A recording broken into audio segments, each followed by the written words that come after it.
Hello friends, in today's video I'm gonna be walking through how does Shopify pay you. But before getting started this video, make sure to subscribe. How to 1 minute.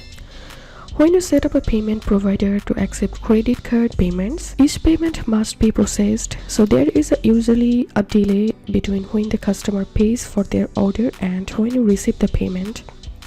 After the payment is processed, the purchase amount will be transferred to your merchant account. Other payment providers, such as PayPal, will have their own ways of getting funds from your customer to you. Check with the service you are using to find out how they will pay you. You can accept manual payments outside of your online checkout, such as money orders or bank transfers. Unless you active Shopify Payments as your payment provider, you will be charged transaction fees for all orders that aren't brokered financially by Shopify. This includes all orders that go through Shopify's checkout system. If you have any questions, feel free to post in description. If you think to see more WordPress videos, please check the links in descriptions. If this video helped you, give a thumbs up and please consider subscribe. How to 1 minute. Thank you for watching.